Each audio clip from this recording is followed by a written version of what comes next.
Come on now, fellas! We've got to answer the bell. Now let's go!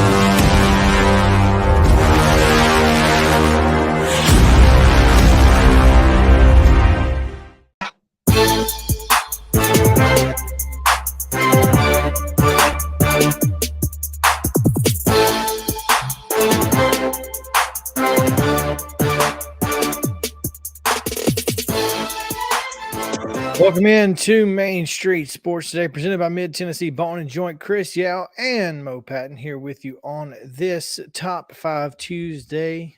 What a beautiful day it is, too. What a beautiful week it's going to be. Mo, how are you? I'm good. I could get used to this. I did get used to this. Same. It's been as perfect a week so far, weather-wise, and looks like it's going to continue that way. So looking forward to continuing that.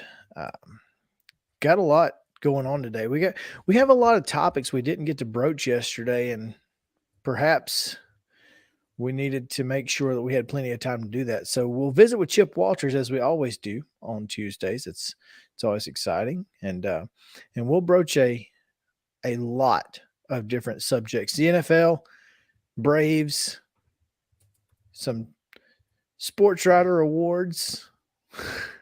Not awards for sports writers, awards presented by sports writers. That's correct. Okay. And some semi-breaking news, although you broke it about an hour and a half ago, if not longer. You know, I don't know what the time frame is on breaking. It varies from breaker to breaker. From place to place. Sure. So whatever. A little late there, huh?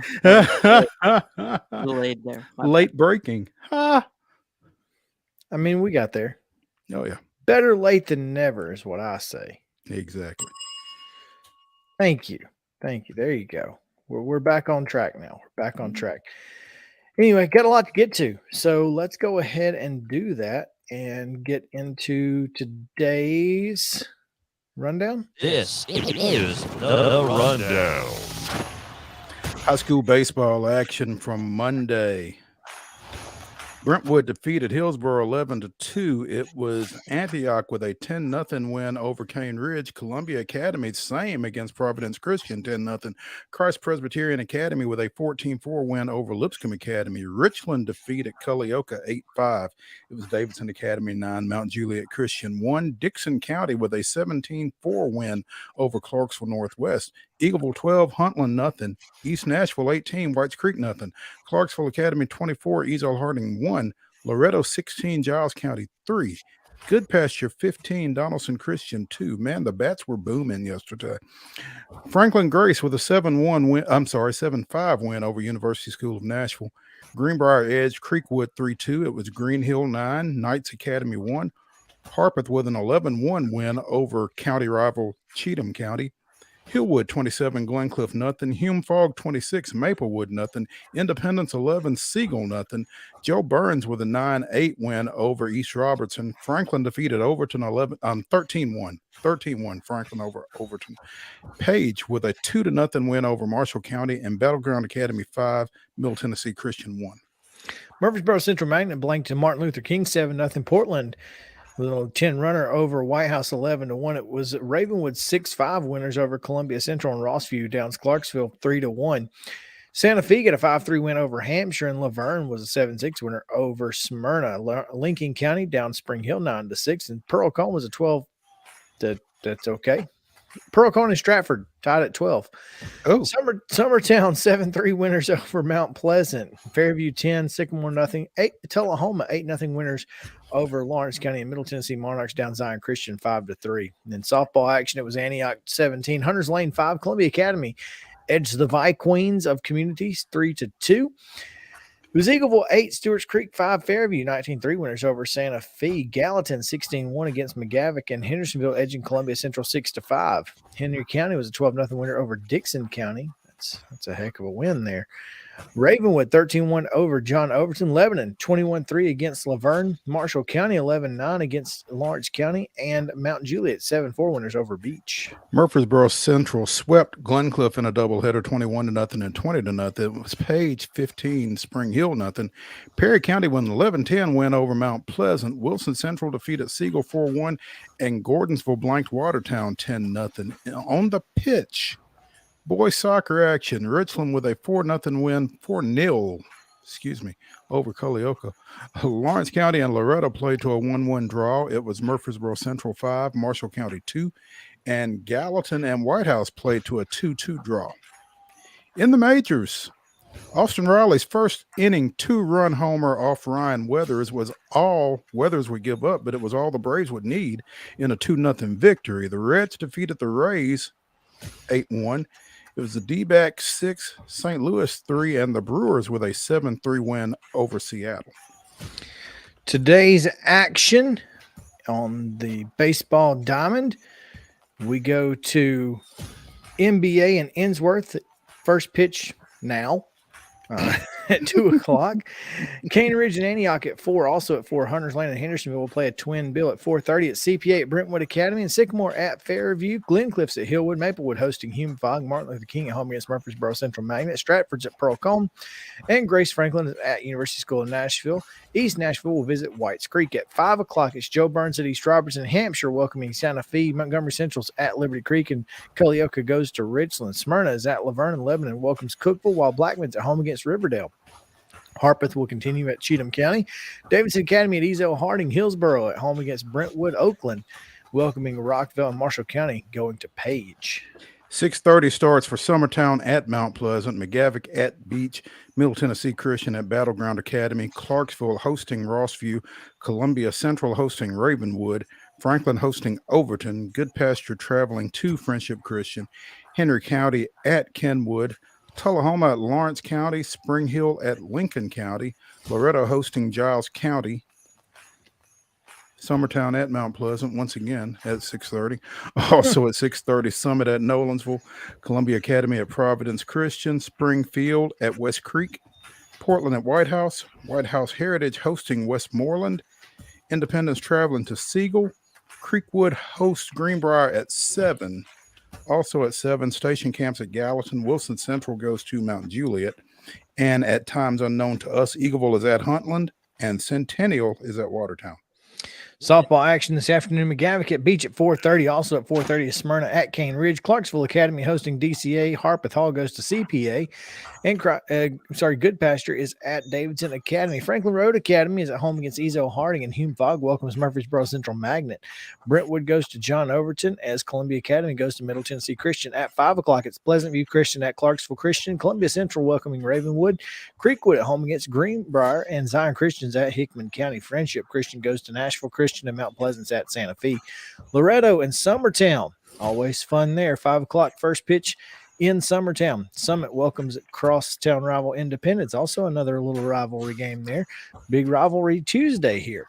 Smith County's at Westmoreland, and White House welcomes Liberty Creek at 5:30. Spring Hill's at Lincoln County, and Marshall County is at Page. Richland hosting Culleoka, and Springfield welcoming West Creek. At 6 o'clock, Eagleville's at Fayetteville. Station Camp's at Hendersonville. Stewart's Creek's at Laverne. Oakland's at home against Blackman. Riverdale takes on Siegel, and Shelbyville is at Rockville. Boys soccer today. Rockvale is at Siegel right now. First touch was about 10 minutes ago. 5 o'clock starts for Nashville Christian at Ezel Harding. Donaldson Christian at Friendship Christian. Columbia Academy at Middle Tennessee Christian. Oakland hosting Riverdale. Smyrna hosting Mount Juliet. And Stewart's Creek hosting Blackman. All of those 5 o'clock first touches. At 5:30, Murfreesboro Central comes to Spring Hill. 6 o'clock, Overton's at Antioch. Springfield goes to Gallatin. Marshall County visits Giles County. Good Pasture hosts Mount Juliet Christian. Macon County hosts White House Heritage. East Robertson goes to Montgomery Central. Page is at Tullahoma. Kip Nashville goes to Westmoreland. And Zion Christian hosts Loretto.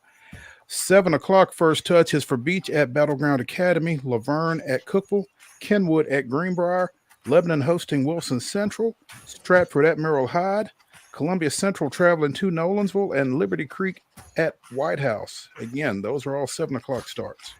College baseball this afternoon. Vanderbilt will be at home against Indiana State. I guess they stayed the weekend. Can't imagine they went back and then came back to Nashville, but hey, who knows? They're at any excuse to stay in Nashville, right? Sure, you got a couple of days to chill out. They'll be at the Hawk tonight taking on Vanderbilt. Tennessee Tech will be at, that's a 6 o'clock first pitch on SEC Network. At 5:30 on SEC Network is Tennessee hosting Tennessee Tech. 6 o'clock tonight, Austin P is at Southern Illinois. And at 5 o'clock on ESPN Plus is Belmont down in Florence to take on Tuna, the North Alabama Fighting Lions. And also on ESPN Plus is Middle Tennessee State hosting Lipscomb. That's a 6 p.m. first pitch. Lee will be at Trevecca at 4. And in junior college play, it's Northwest Shoals at Columbia State at 6. College softball action today. Kennesaw State is at Tennessee. That's at 4 o'clock on SEC Network Plus. Well, and hopefully these Owls won't pose the same problems for Tennessee that the last matchup with Owls did. Major League Baseball, Tampa Bay continues its series at Cincinnati. That's a 5:40 first pitch there. Arizona is at Busch Stadium against the Cardinals. 6:45 start. Brewers at Mariners at 8:40. Also at 8:40 on Bally Sports South, the Braves continue their series at Petco Park against the Padres, looking for their 8th straight win. And minor league baseball action tonight. The Nashville Sounds begin their 6-game series against the Jumbo Shrimp in Jacksonville. That is your rundown.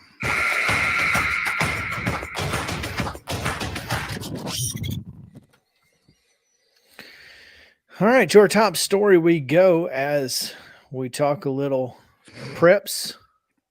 As I mentioned earlier, somewhat breaking news here as Mo, you had a story about an hour and a half ago as Summit High School starting to bleed coaches on the hardwood.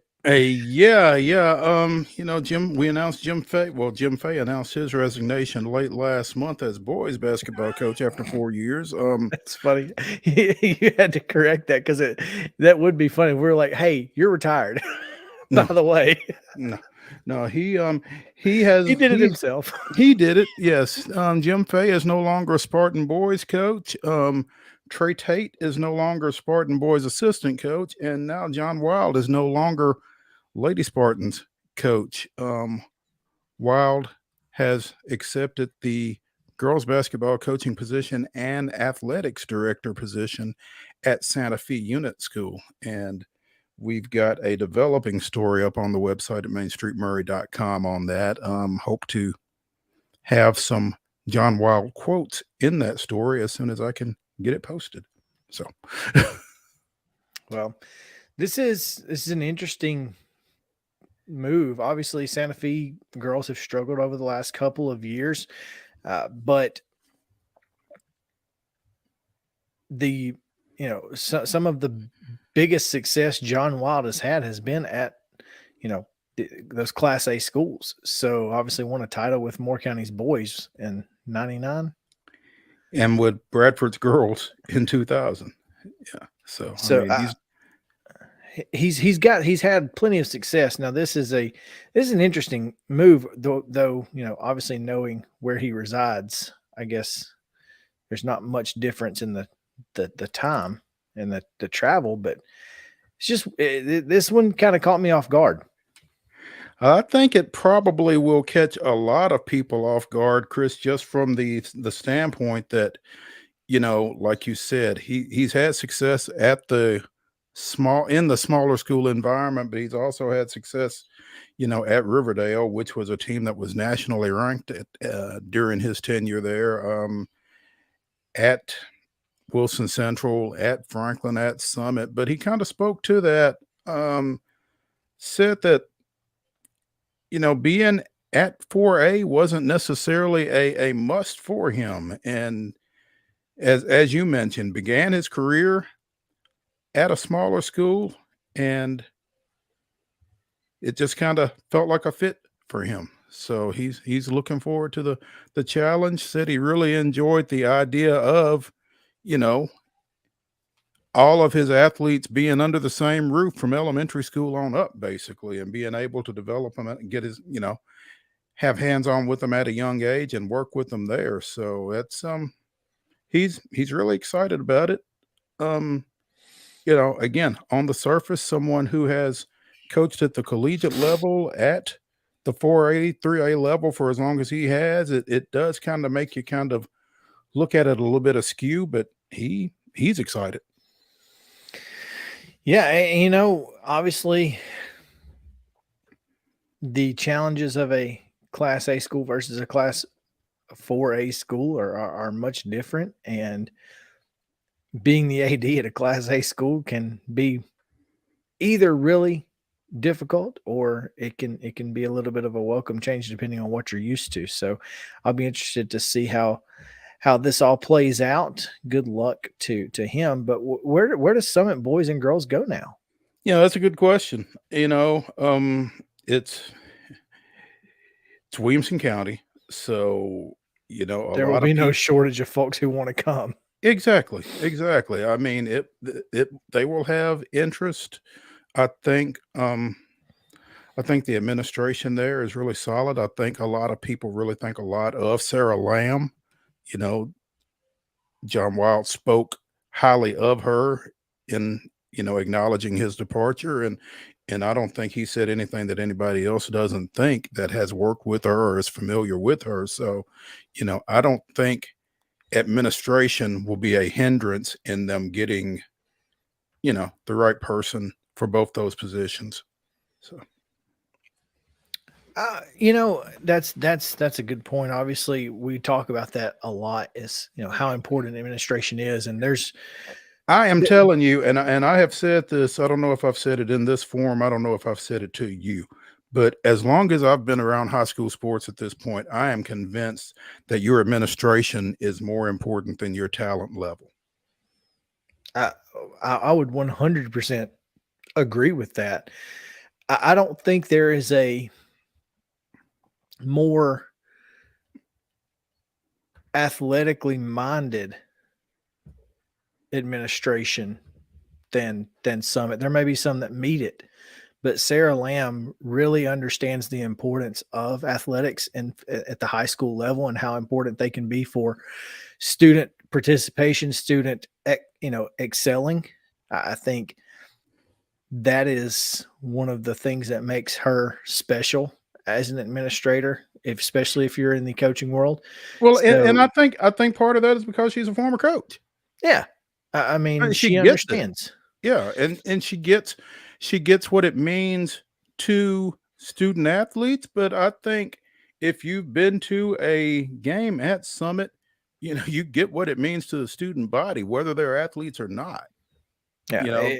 It's huge, just in that makes you want to come to school because you don't want to miss the game that night. Just I know some of that stuff sounds crazy, but it's true. I mean, I've been I've been there. I know what it's like. And it really is interesting and really cool that, what they've been able to do at Summit over the last few years. I think they've got great talent there. Obviously, making sure you can get that talent on the court is sometimes not as easy.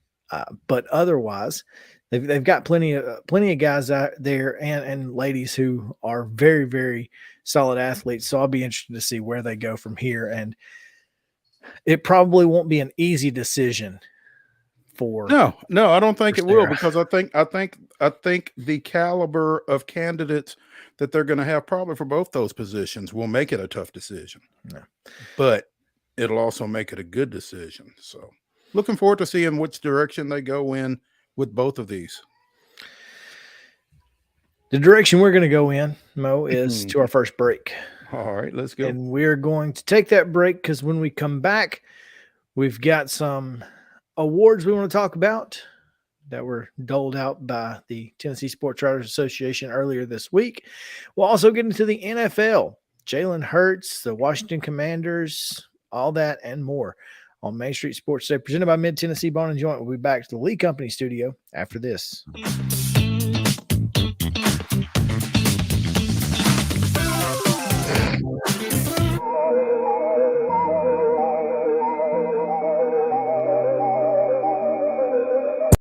Mid-Tennessee Bone and Joint treats your orthopedic injuries and existing conditions. Our trained physicians will get you back in the game faster.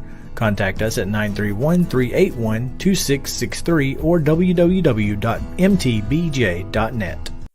With Lee Company technology, the best handymen are hands-off.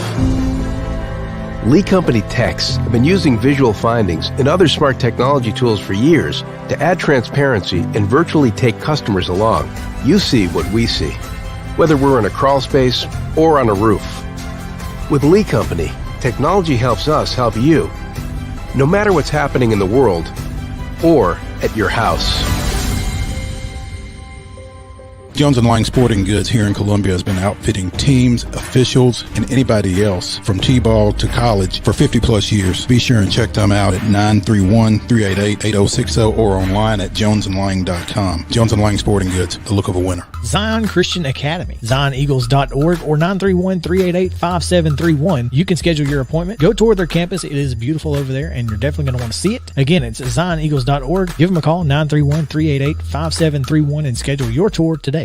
A game without a crowd is just a scrimmage.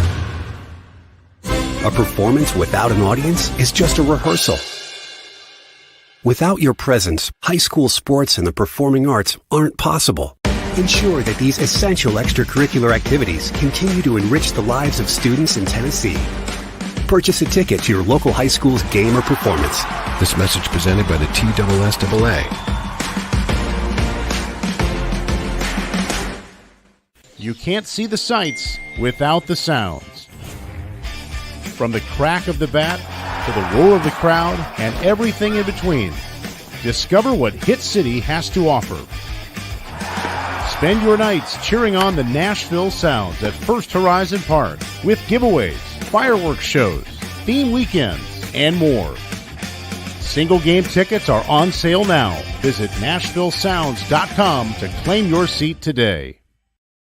Attention Tennessee homeowners, we want to buy your house. Hi, we are Real Property Solutions, a local real estate investing group. We pay cash for all types of property, so you walk away with more money in your pocket because we eliminate any fees, closing costs, and commissions. Now the best part, we can buy your house as is, meaning you don't have to do a thing to your property. You get to take what you want, leave what you don't, and don't even worry about cleaning. We close on your timeline, whether that's 7 days or 70 days. Interested in selling? Just give us a call and we'll come out to your property and quote you a cash offer within 24 hours. Please call 615-527-8750. That's 615-527-8750. Mid-Tennessee Bone and Joint has been the official sports medicine provider for Murray County Schools for more than 40 years. We specialize in orthopedic service, and our Ortho Quick Walk-In Clinic lets you bypass the ER. Visit us online at www.mtbj.net.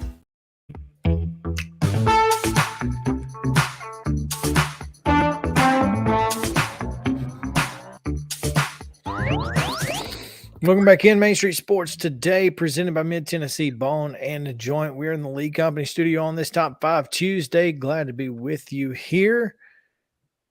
Mo, for those who don't know, Secretary and Treasurer of the Tennessee Sports Writers Association. Plenty of TSWA love to spread around today, but want to talk specifically about the Coach and Player of the Year awards doled out to at the collegiate level for this season. Apparently, at least somewhat to the chagrin of other local media.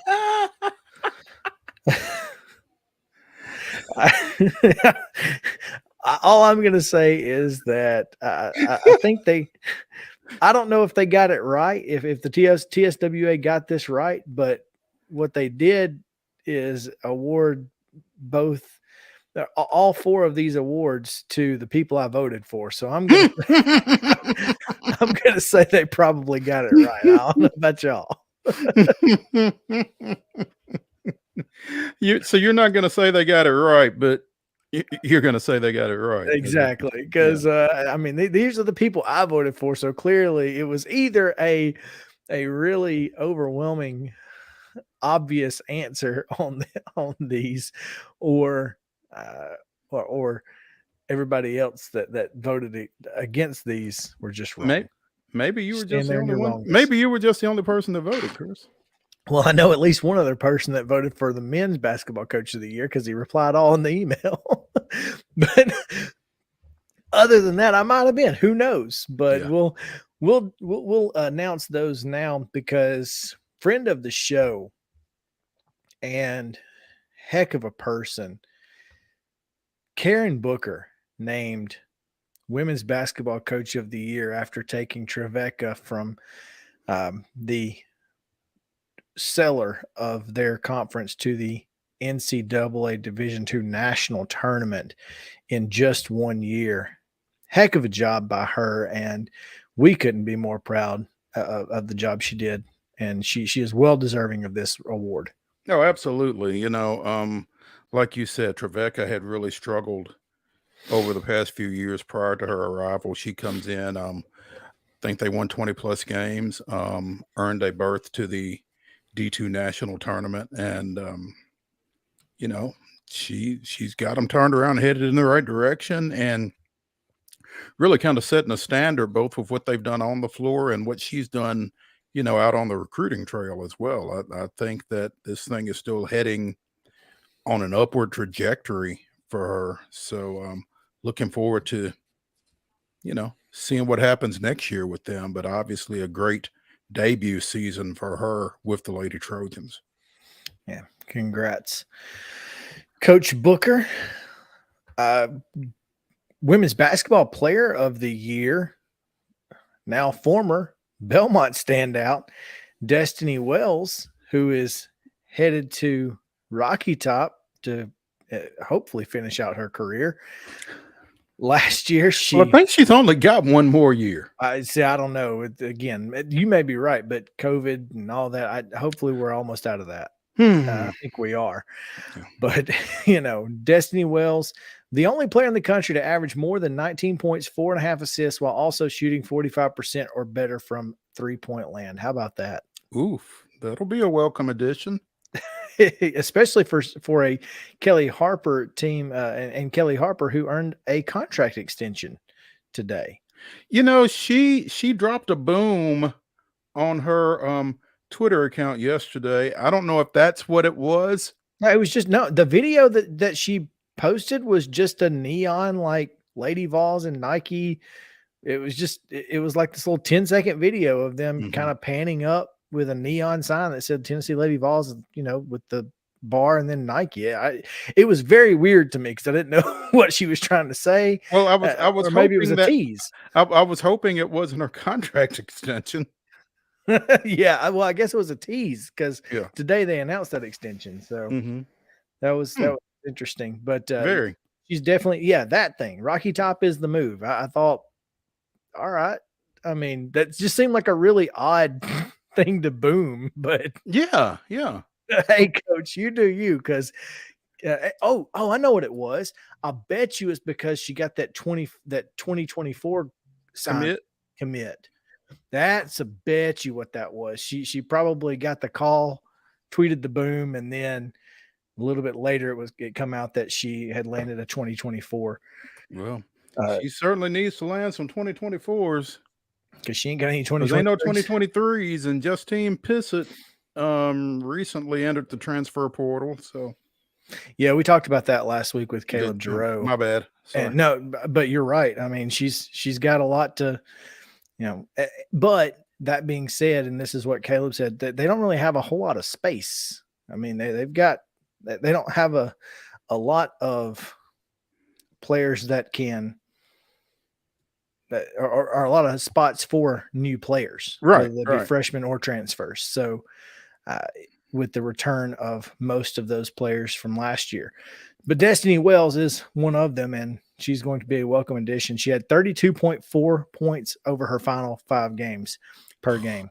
That's insanity. Set a single season scoring record for Belmont in the NCAA era and leaves 6th all time with 1,648 career points. You'll take that. You'll take that. Absolutely. Yeah. There you go. Those are the first round picks. Yeah, Tennessee's got they're certainly putting some folks in the WNBA. I guess that's a positive. On the men's side, I think that's a draw in recruit. Well, maybe you would think that would be a draw in recruiting, that you can say, hey, we can put you in the NBA. Look at this. But I don't know. I think it is to some degree anyway. Of course, then again, the Angel Reese method of, I can make more money in college than in the pros. So yeah, and Tennessee has the ability to do that too. I saw an article last week while I was out, and the WNBA has got some issues. I mean, just from the financial aspect, from the limited amount of roster spots because of the limited amount of teams. I mean, you're going to see kids that probably could come out, finding ways to stay in school just because they can make more money. I mean, and we've joked about folks having to take pay cuts to go pro. That ain't a joke in this instance. Exactly. So that's going to be interesting to see how the WNBA responds to, NIL and that kind of thing, or if. On the men's side, the men's basketball coach of the year, Vanderbilt's Jerry Stackhouse. He obviously led Vanderbilt to a great finish to the year. Ben Jobe, National Minority Coach of the Year, SEC Co-Coach of the Year, and now TSWA Coach of the Year. Stack out here talking about he had time yesterday.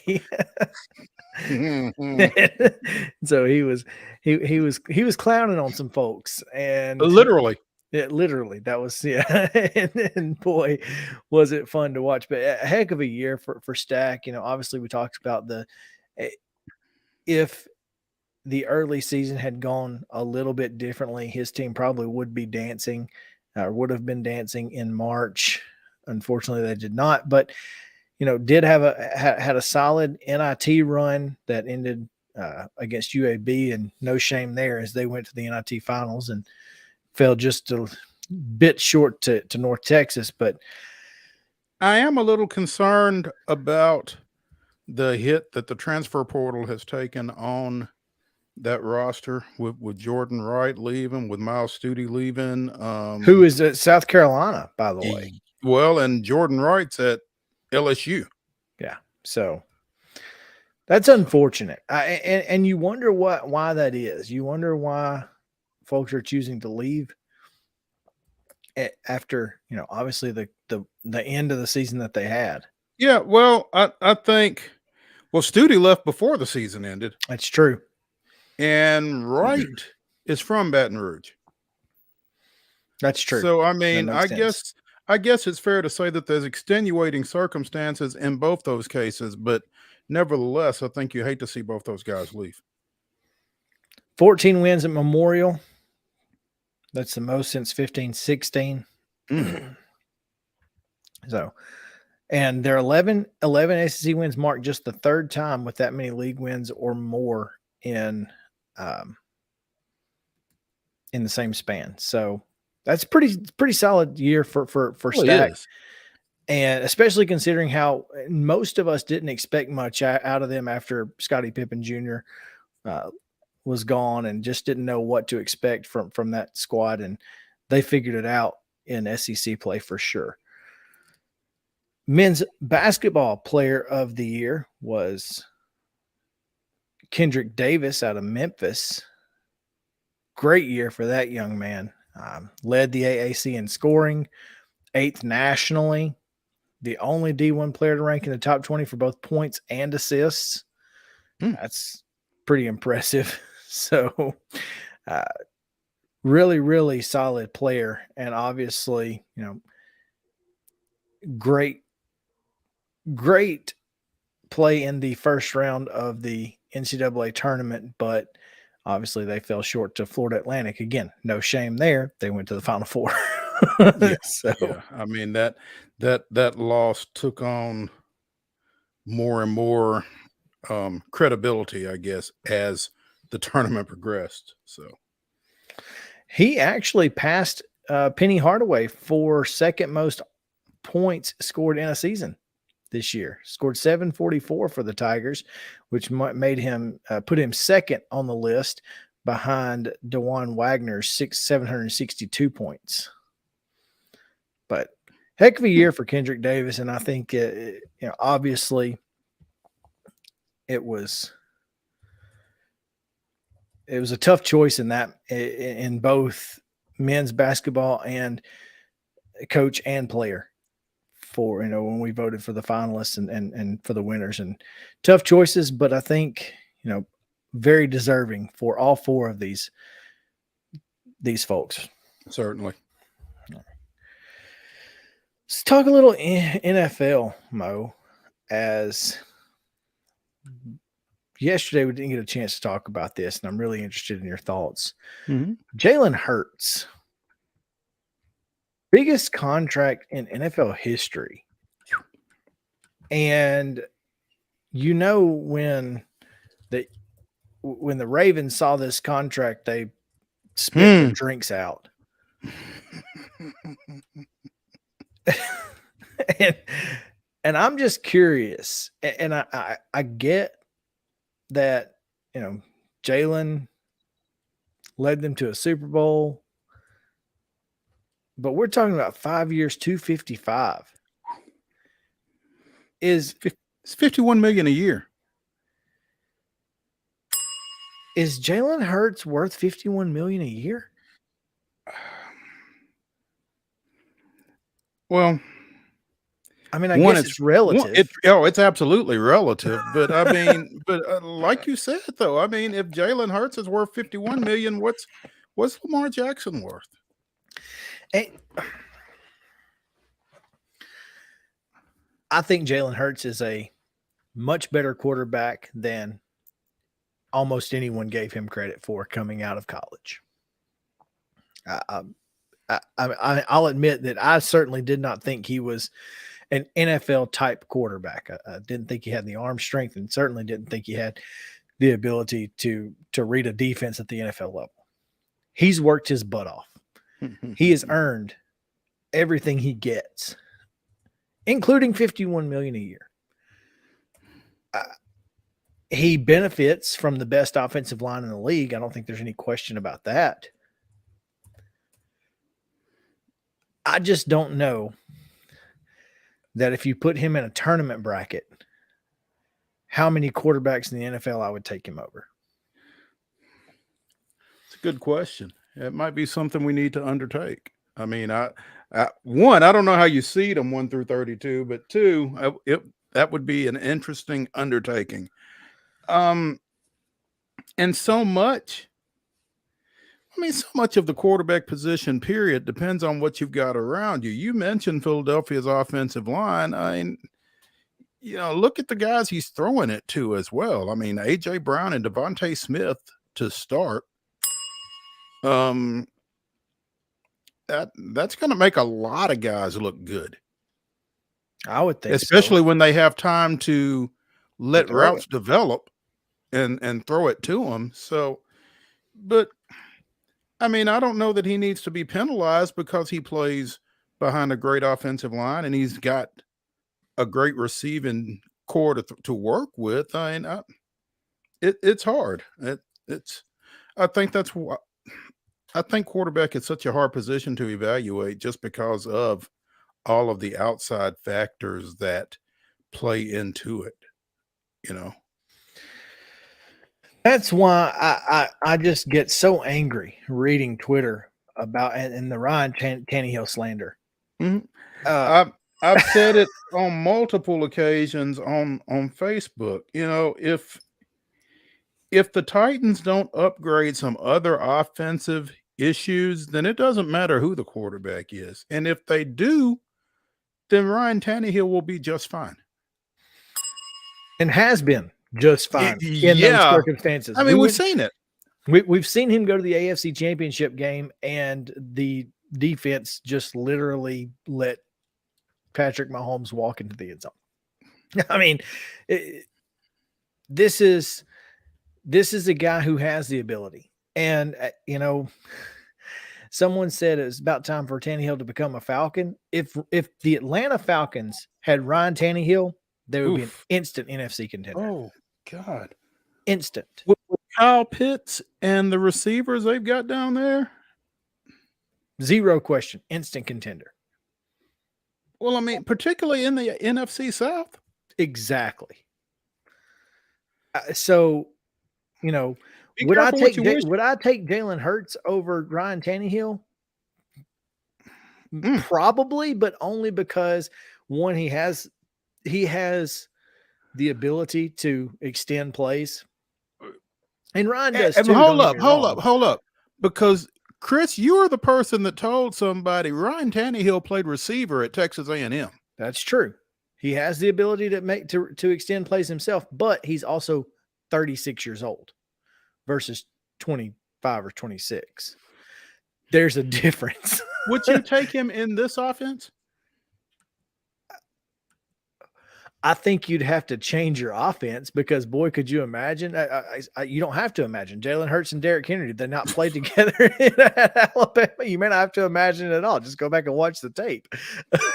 I mean, I mean, I would probably take Jalen Hurts over Ryan Tannehill, but only because of the youth factor. The fact that Ryan Tannehill is only 34. Okay, well, only 34. How many receivers are playing at 34? Not many, right? Terrell Owens trying to get back, bro. Hey, I would take Terrell Owens right now on this team. Yeah, because heck, I mean. What other options do you have?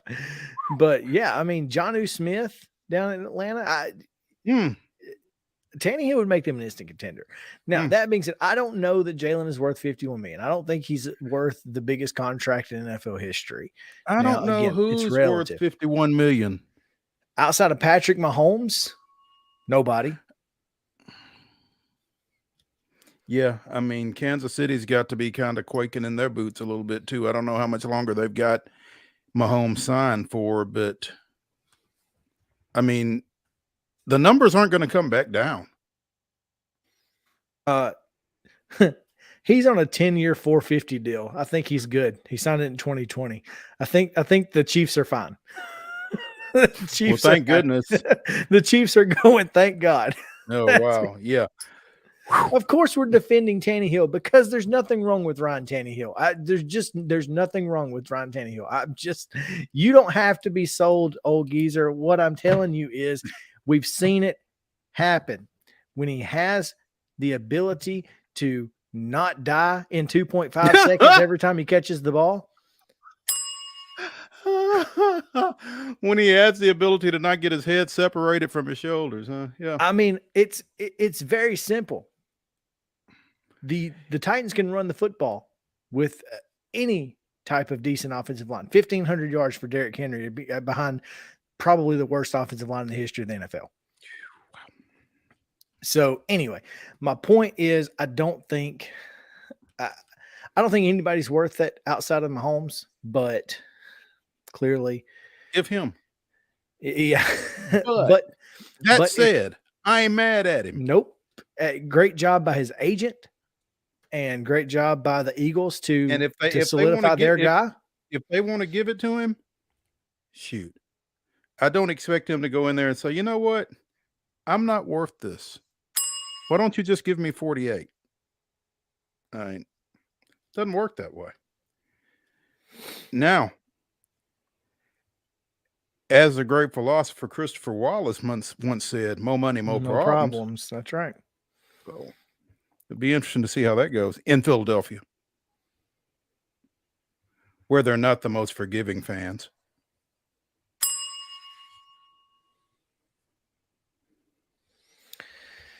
No, don't be a drunk Santa Claus. They'll get you. The Athletic reporting that the potential sale of the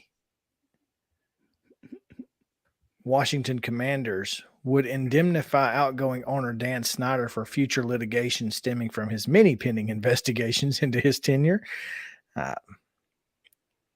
Now, it would sort of, I don't know, it would be interesting to see if, I'm interested to see if Josh Harris's group is going to be the owners of the Commanders. Athlon Sports reporting that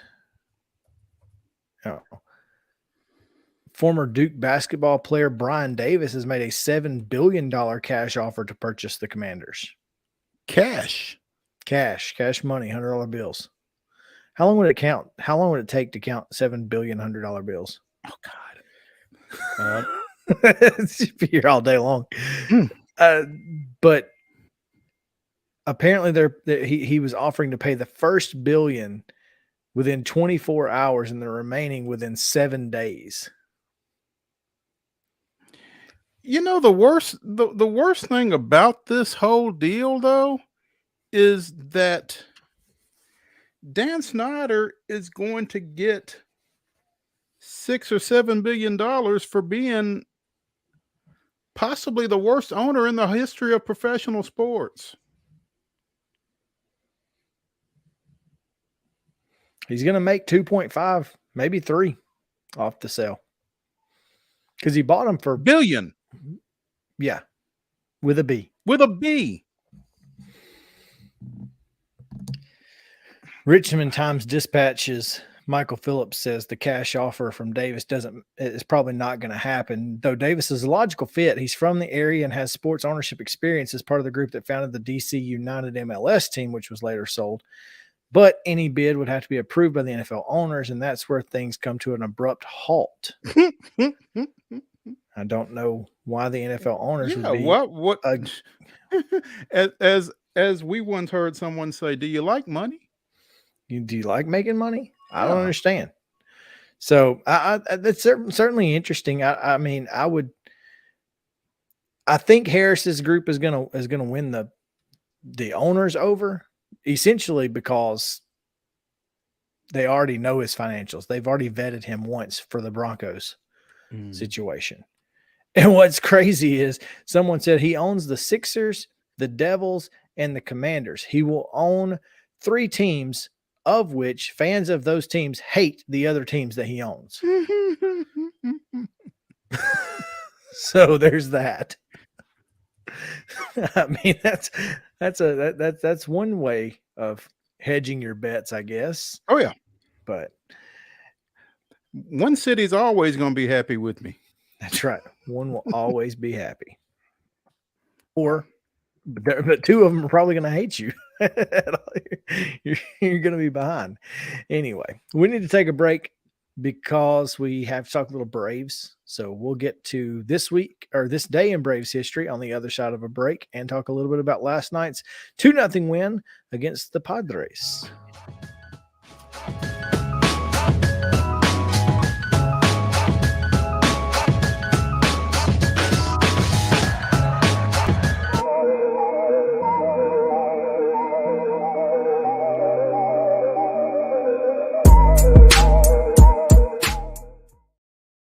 Walmart Supply Chain is hiring in Lebanon. Earn up to $22.25 an hour when you join our new fulfillment center. Enjoy competitive pay and premium perks, including 100% paid college tuition, 401k match, flexible schedules, a free Walmart Plus membership that includes discounts, and free Paramount Plus, paid time off, and so much more. Fulfilling work starts right here. Text JOIN to 240-240. That's JOIN 240-240 to apply now.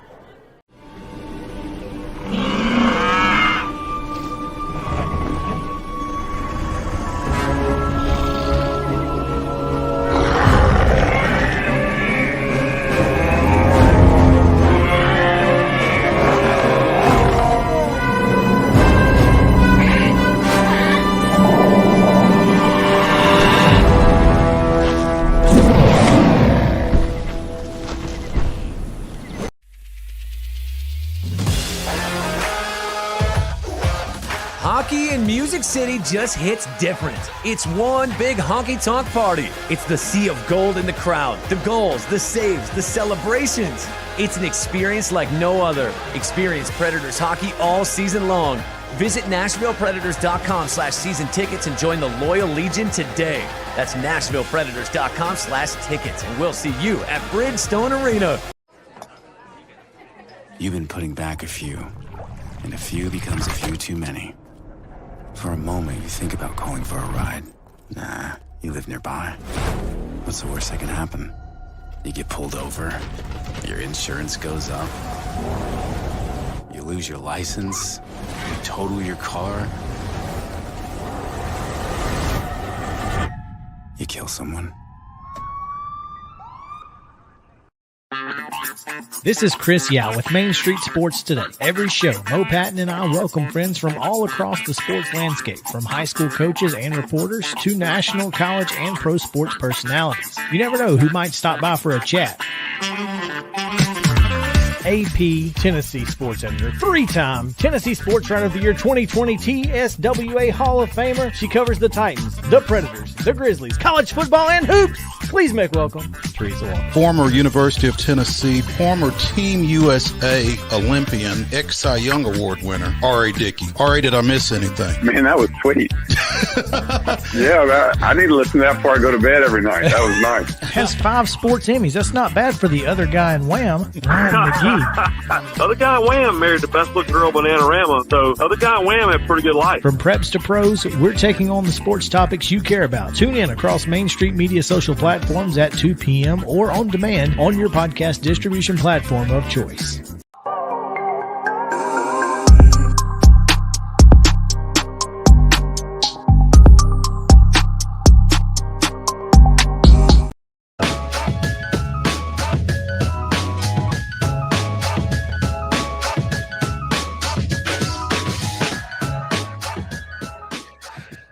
Welcome back in Main Street Sports Day, presented by Mid-Tennessee Bone and Joint in the Lee Company studio. We come to you on this Top 5 Tuesday, Top 5 TV Dads coming your way here in just a little bit. We've done TV Moms, and in honor of the worst commercial on television, we'll do TV Dads.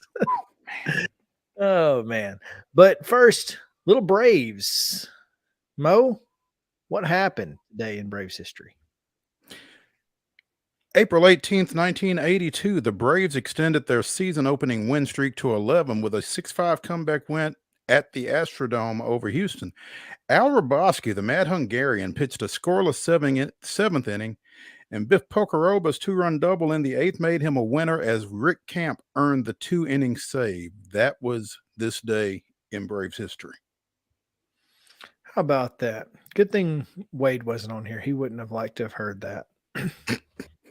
It's also this day in Astros history. Yeah, right. Yeah.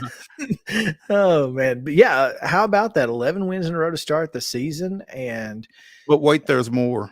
oh, The streak went on for a bit longer. it did. We'll probably talk more about that later this week. Probably it did, and the Braves currently on a 7-game win streak after a 2-0 win last night against San Diego. And, you know, we talked about the ideal situation would be that Ryan Weathers threw 6 scoreless shutout, and the Braves would threw win 5 shutout. late. He threw 5 shutout. It was the first 3 batters that got him. Ronald Acuna Jr. doubles to lead off the game and then scores when Austin Riley goes yard in the first inning. But that was it. That was all the scoring that was going to be happening. Did they give a double on that? That's what I had on my app at the time. Huh. Now, it could have been changed and it could have been wrong, but CBS Sports said that's what it told me last night. Now, I find that interesting because I would have expected that to be a single and an E7. Acuna doubled to shallow left. I don't know how you double to shallow left, but apparently he's fast. Well, he is fast. and they don't show any errors. Wow. Okay. So doubled to shallow left. Wow. But then you know, Olsen lines out to right field. Did Acuna Hard. move up on that? He did not move up on that because I think he had come off expecting it to get down and it didn't. So and then Riley goes yard, and that was the only 2 runs of the game. Heck of a job by Ryan, I thought, to really not get rattled after just those 3. Well, and not only that, but later on when he worked out of that bases loaded situation with 1 out, in maybe the 4th, 5th. I think it was the 5th. I mean, 6 innings, 5 strikeouts, 2 walks. Gave up 6 hits. I mean, I don't know how anybody in San Diego could be any kind of way displeased with Ryan Weathers' outing last night. And that pickoff / caught stealing of Vaughn Grissom reminded me of a game that I saw him pitch his junior year when he pitched against Columbia Academy down at Hawkins Field, where he took a perfect game into the 7th, got 2 outs, hit Will McCall, and then picked him off to end the ball game. Man, his pickoff game has always been tight. So. That's it. You know, it's what Ben was talking about last night on the radio broadcast was how good that both he and Freed's pickoff moves were. I mean, they just gushed on the radio broadcast last night about Ryan and the fact that he's in his 3rd year, at such a young age, and just talked about how it's obvious to them. And Darren O'Day, by the way, has been in the booth with Ben recently. Instead of or in addition to Joe Simpson? Instead of on this road trip. I don't think Joe's taking road trips right Well, it's now. interesting because you probably know Peter Moreland has been on the road trip with on the TV with Brandon Gaudin. So it was interesting because they just gushed about how important it was. They thought that he just understood the major league way, how to be a professional, because he spent so much time as a kid in the clubhouse. So he just understood. He understands at such a young age what it means to be a professional and how to do it.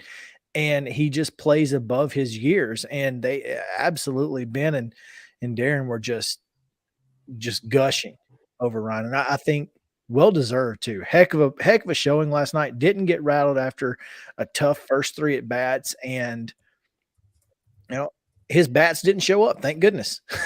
Show up for him. Well, and the Braves get the win. Well, maybe Max Fried had a little something to do with those bats not showing up. But were you just listening Did you I get a was chance to just see it at listening. all? Okay. I was cutting meat.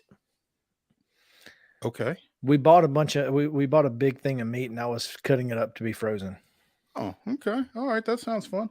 The Padres were wearing some throwback unis last night, and unfortunately, you didn't get a chance to see them. And Justin, I don't know if you can pull them up or not, but apparently PCL.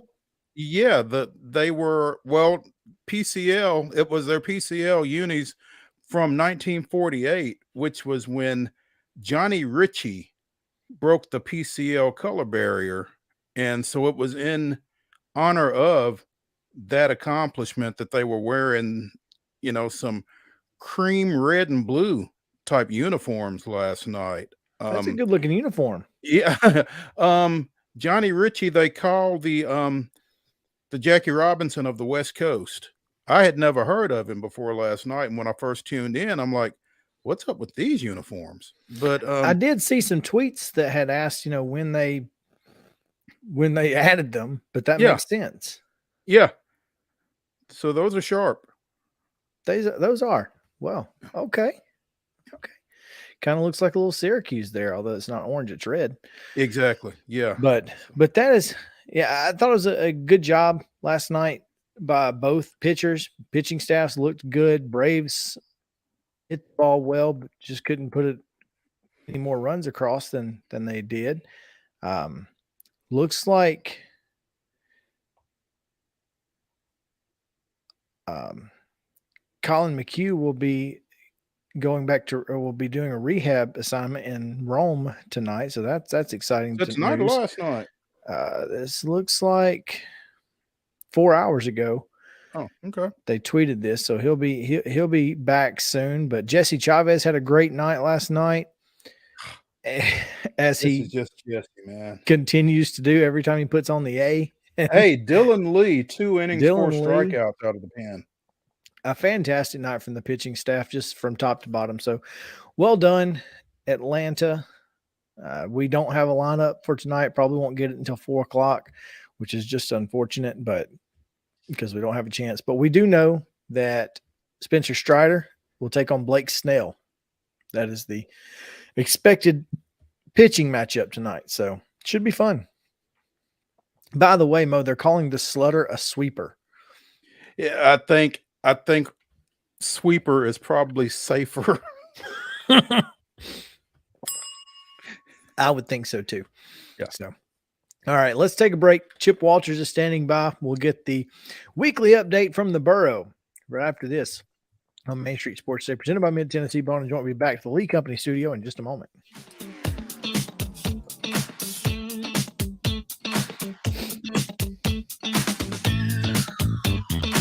Mid-Tennessee Bone and Joint treats your orthopedic injuries and existing conditions. Our trained physicians will get you back in the game faster. Contact us at 931-381-2663 or www.mtbj.net.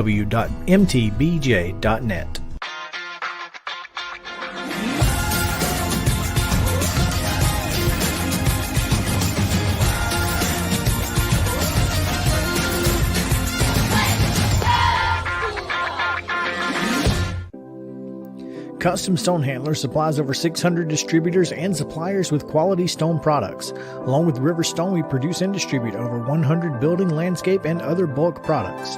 Our goal is to provide quality products, service, and partnerships to ensure our customers' success. We firmly believe that the measure of any person or company is how they treat other people and customers. Give them a call at 931-490-4990 or visit CustomStonehandlers.com. With Lee Company technology, the best handymen are hands-off. Lee Company techs have been using visual findings and other smart technology tools for years to add transparency and virtually take customers along. You see what we see, whether we're in a crawl space or on a roof. With Lee Company, technology helps us help you, no matter what's happening in the world or at your house. You can't see the sights without the sounds. From the crack of the bat to the roar of the crowd and everything in between, Discover what Hit City has to offer. Spend your nights cheering on the Nashville Sounds at First Horizon Park with giveaways, fireworks shows, theme weekends, and more. Single game tickets are on sale now. Visit NashvilleSounds.com to claim your seat today. Attention Tennessee homeowners, we want to buy your house. Hi, we are Real Property Solutions, a local real estate investing group. We pay cash for all types of property, so you walk away with more money in your pocket because we eliminate any fees, closing costs, and commissions. Now the best part, we can buy your house as is, meaning you don't have to do a thing to your property. You get to take what you want, leave what you don't, and don't even worry about cleaning. We close on your timeline, whether that's 7 days or 70 days. Interested in selling? Just give us a call and we'll come out to your property and quote you a cash offer within 24 hours. Please call 615-527-8750. That's 615-527-8750. Mid-Tennessee Bone and Joint has been the official sports medicine provider for Murray County Schools for more than 40 years. We specialize in orthopedic service, and our Ortho Quick Walk-In Clinic lets you bypass the ER. Visit us online at www.mtbj.net.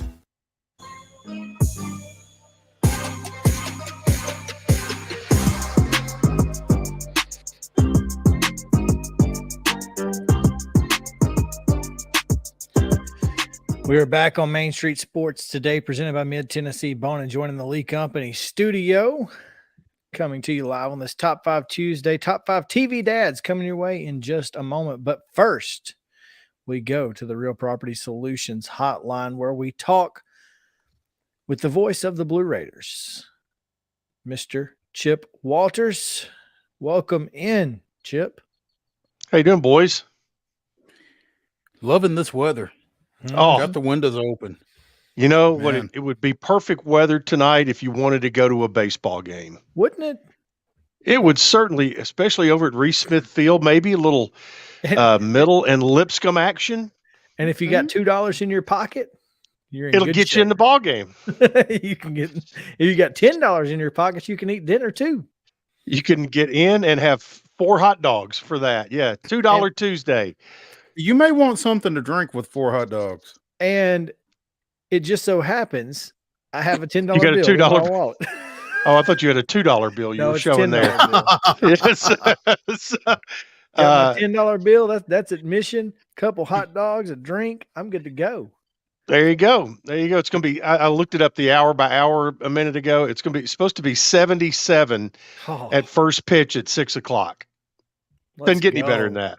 It doesn't get any better than that. Yeah. Yeah. And they're playing, by the way, this week, Middle and Lipscomb will play in Murfreesboro tonight. And then tomorrow night, up at Ken Dugan Field, in Nashville, 6 o'clock tomorrow night. So the old home and home midweek series, I kind of like that.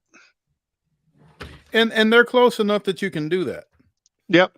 You can. And, it wouldn't surprise me sometime if Belmont did that, and you'd love to be able to do that with Vandy, but right now they're only playing 1 game a year with Middle. So hopefully that can change in the future, but it's going to be fun this week because after Middle has played at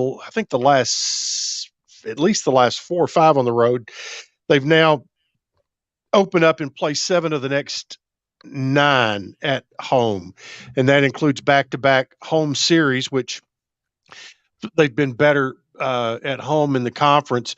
The last 4 weekends have been sweeps. Middle has swept 2 weekends, and they have been swept 2 weekends. Unfortunately, this past weekend was one of those where they got swept at league-leading UTSA, but in the next 2 weekends, they've got Rice coming in, and they've got Louisiana Tech coming in. So those are 2 big weekends you need to make some hay before having to go to Dallas Baptist and Charlotte to wrap things up. Chip, I didn't realize UTSA was that good, but they won 13-5 on Friday, 12-4 on Saturday, and 5-4 on getaway day. They're leading the league. Is that what you said? They are. Yeah, they're in first place. They're Yeah, they're a half game ahead. They lost a game somewhere due to rain, but they're a half game ahead of Dallas Baptist. And they jumped on all three games this past weekend.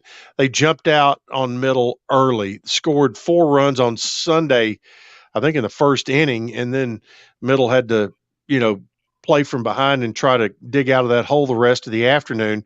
And didn't get great early starting pitching in any 3 of those games. And we'll see who he goes with tonight. I don't think they've announced a starter yet this evening, but Jalen Wirtz went midweek last week. Bryant Baranek is a possibility to go.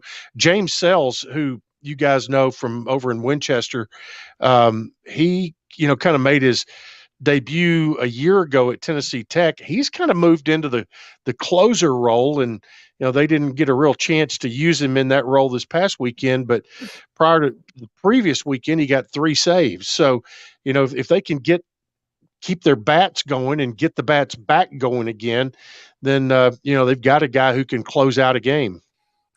It's nice to have that guy on the back end at the collegiate level, especially the way the games fall with the midweek and that kind of thing. To have somebody that can solidify that end of game situation there for you is pretty big. Speaking on the Real Property Solutions hotline with the voice of the Blue Raiders, Chip Walters, here on Main Street Sports Today, presented by Mid Tennessee Bone and Joint. Chip, football wrapped up this weekend, is that right? It did. Football, they didn't have a game per se. It was kind of an interesting practice, a little bit different than I've seen them do just kind of a glorified, scripted scrimmage and things like that. But they came out the other day, they stretched, then they scrimmaged for about 10 minutes. Then they went into about 3 periods of drills, which were kind of interesting, kind of typical drills. Then they came back, scrimmaged for 10 more minutes, then went back into these. They've added this kind of a circuit drill thing where you have like all the defensive guys will have like 3 different stations to go to, and the different position groups will move from station to station. The coach does not move. And so they move around. It's very fast paced. And so they did that. And they ended up with, I think, 4 different periods of scrimmaging. And one thing that came out the other day, I think it was pretty obvious that Nick Vattiato at least leaves the spring, from my eyeballs, appears to be the number one at the quarterback spot. Ren Heffley is a guy that we've talked about before. The transfer started at Michigan, went to Presbyterian, and then on to a junior college in Mississippi. He started slow in the spring, but they were really, and it was all about, picking up, learning the offense and getting it on the field. Well, apparently the last week to 10 days, he really picked up on that. But DJ Riley looked very, very athletic, and it would not shock me to see some formations where he is in the lineup, maybe at a slot or something like that, to have a second quarterback on the field kind of guy, but also really fast. Kyle Lowe, the young man from West Tennessee, I mean, he was having some real accuracy problems last year, but got the red shirt and looked a ton improved from a year ago, which is, that's what you want your guys to do. New wide receivers, they got Jeremy Tate, the big kid out of Memphis. I think he's shown some great improvement. You've got a few guys back, but you lost, Jalen Lane and a few other guys. But you backfill, and that's what you do. Those guys get bigger and get better and get older and move into the lineup. And I think that's what they're doing. One of the real keys offensively was that, according to Coach Mitch Stewart, the offensive coordinator, is that they, last year it was kind of duct tape and baling wire deal sometimes with the offensive line. They got them some rest before the bowl game, and they went and played San Diego State and played really well in Hawaii. And then, but you lose some guys, and you've picked up some folks, and some of your signees have already. In particular, a couple of transfers. They got an offensive line transfer from FIU, who I think is going to jump right in and start right away, and really gives them some added size. Wilson Kelly has moved into what appears to be he appears to be the man to beat for the starting center job. So I think they got a lot of stuff done defensively. It was for Coach Schaefer. He returns like 9 starters from a year ago, but had to replace a couple of guys in the secondary and a defensive end, of course, with Jordan Ferguson. But he felt really good about where their starting point was in spring ball as opposed to where it had been previously. He thought they were much deeper into the playbook when spring ball started. So next up, summer workouts, and then you'll start that clock somewhere around August 1st, ticking it down to Alabama on Labor Day weekend. Chip, we have talked about the transfer portal probably to some degree every time we've had you on for the past year or so, but let's talk about it again. yeah. Let's do. I guess I missed Jalen Lane's departure. I see he's at Virginia Tech, and when he had that game against Miami, I was really worried because people saw him. Yeah, I know what you mean. I don't know if that specifically was the impact, or if when a player has a game like that, it tells him, hey, I can do some things at another place. I mean, I don't know how all that evolves, and I don't know what you can do about it, but that's a tough loss, I feel like. I think so too. And I was, to be honest, I was really kind of surprised that Jalen left. He coaches kid, and seemed to be nobody more all in than he. But and I think where Miami may have been, it may have been the platform that might have gotten some attention. I think he's one of those guys that immediately, when you look deeper, you saw what he could do. He's an absolute natural at the wide receiver and kick return positions. He is just a fabulous football player. But that's why you have other guys, and we'll see how those guys. It may take a couple of guys to do all the things that Jalen could do, but you lose DeCorian Patterson and Dedrick Stanley as soon as the portal opened on Saturday. I think the coaches have known he was going to be going for some time, but put his name in. But knock on wood, that has been the extent of it from what I've seen so far in football. But where the portal taketh, it also the portal gives, and while basketball has made some news in the portal, losing a couple of guys in the last couple of weeks, they pulled what appears to be a gem from a shooting standpoint, and a young man named Tyrone Mosley, who had been at Mississippi Valley. Mm-hmm. He's from Orr High School in Chicago, and if you look up, it is Orr High School is not for the faint of heart. If you look up, there's been a documentary done about it. His family, when it came time for him to play college basketball, they wanted him to get south and get to areas that were where you're not worried about every day. And he went to Itawamba Junior College, and then on to Mississippi Valley. Yeah, and then on to Mississippi Valley over in Itabena, Mississippi, and And all he did for the last 2 years is shoot 49% from three, and worked himself up at Valley this year from a bench player to start the year to playing 35 minutes a game at the end of the year. Well, yeah, if you're shooting nearly 50% from three, I think I'd have you on the floor as much as I could. Yeah, and that was taking 102 shots. So it's not like he was, 2 out of 4 for the year, but I think he was 49 for 102, something like that. But yeah, he's a good find. And also they signed a high school kid this past week. And that his name is can't think of his first name yet. Chris Loof.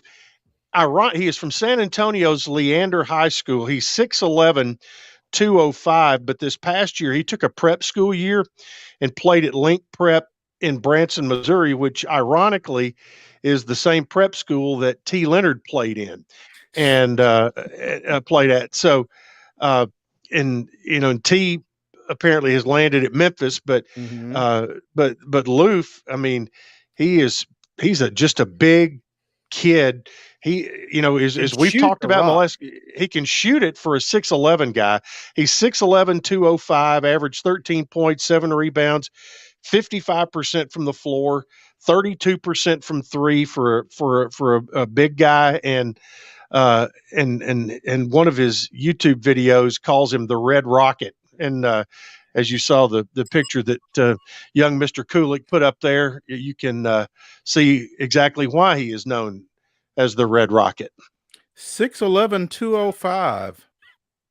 I'm liking the 6'11". That 205, he might get bounced around a little bit, huh?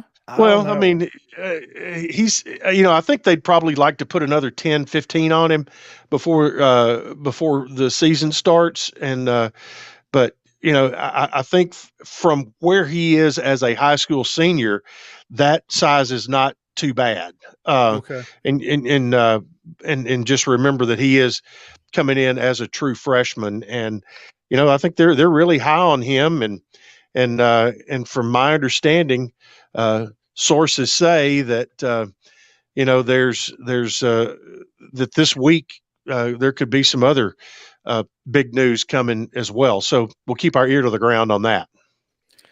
Softball goes to TSU tomorrow evening after taking 2 of 3 from Western. Is it today or tomorrow? It is. Tomorrow, I think it is tomorrow. Wednesday. Tomorrow. Yep, it is tomorrow. So yeah, it's a 5:00 at TSU. So that was, for softball, they had kind of suffered a little bit of the slings and arrows of going on the road in the league, and then came back to get 2 out of 3 from Western, who's pretty good, and then TSU tomorrow. So they're all heading down the stretch. Both tennis teams are in conference tournament play this weekend. The men are the number 1 seed down in Houston, while the women will be playing out in Denton. So there's that. And then the voting opened this week opened yesterday for the Raiders' Choice Awards, and for the open for 3 categories. And then as you scroll down there, I don't know if it shows that. Oh, I've got it right here. The 3 categories you can vote on. If you go to goblueraiders.com, you can vote on play of the year, game, or hang on, I'll get it here in a minute. Event of the year, and there's and one more. But I mean, the game of the year is it's pretty lofty. You've got the football win at Miami. Mm-hmm. You've got women's basketball beating Louisville. You've got men's basketball beating a ranked team in FAU. You got football coming from behind to win the bowl game against San Diego State. So there's a lot of good ones there. Play of the year, performance of the year, and gamer event of the year. Those are the 3 that fans can vote on, and voting is open through Sunday night, I think. And just go to goblueraiders.com and put your votes in, and I've got my tux ordered and ready to go next Thursday night at Tucker Theater. Blue carpet arrivals. Everybody will be dressed up. And that'll be at 6 o'clock. The show is at 7 o'clock. And if you can't be there in person, it will be live on Facebook, ESPN Plus, I think, and as well as the University Roku channel. So True Blue TV. So that'll be that's our ESPYs type award show next week, and it's always a fun deal. Should be a lot of fun. I will be looking forward to it. I have downloaded the True Blue TV app to my Roku TV, so looking forward to it. Yes, it's fantastic. Good. You should go. You get to watch a lot of Andrew Ottman out of the blue. There's a lot of good stuff on there, though. There is, so we appreciate it. And as always, Chip, we appreciate you. We look forward to talking to you again soon, very soon. Next week. See you, boys. Have a good one. It's Chip Walters on the Real Property Solutions Hotline, 615-527-8750, the number to call. Let's get into it. It's Top 5 Tuesday. We got just a few minutes, so we got to go fast. And Top 5 Tuesday is brought to you by our friends at Mid-South 5 Fitness. Dallas Still and the fine folks there. 2 great locations, one in Columbia, one in Franklin. StillAthletes.com or at StillAthletes on Instagram. Today's topic is TV dads, and we are going. Justin, are you coming in via audio? I am. Hello. All right, cool. This week I'm going to draft first as we get into TV dads, and my number 1 TV dad, we're going to go with Eric Taylor. Friday Night Lights. Oh, why am I not surprised? Okay. And Mo, number 2. Or your number 1. My number 1, number 2 overall. I'm going to the projects of Chicago and taking James Evans from Good Times. Nice. Now, is that his dad name? Yeah. Yes. John Amos is the actor. That's right. James Evans is the character. I'm going to go with my first pick, James Avery, Mr. Philip Banks on Fresh Prince of Bel-Air. Philip Banks. Uncle Phil. Uncle Phil. Yep. Yeah, man, Uncle Phil. All right. Well, I'm going to stay with the same last name. Andy Taylor from the Andy Griffith Show. I thought that was going to be your number 1 for sure. It would have been, but I didn't think anybody else was going to take it. Aha, sleeping. There you go. Yeah. little draft strategy. Yeah, little strategery there. That's right. Okay. Draft room working. Number 2, Mo. Number 2. Scored 4 touchdowns for Polk High. In a single game. In a single game. Al Bundy. Nice. All right. Justin? I'm going to go with I'm the One Who Knocks, Walter White. Bryan Cranston.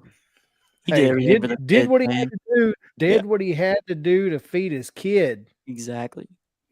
Can't blame a man for that. No, absolutely not. My number 3, I'm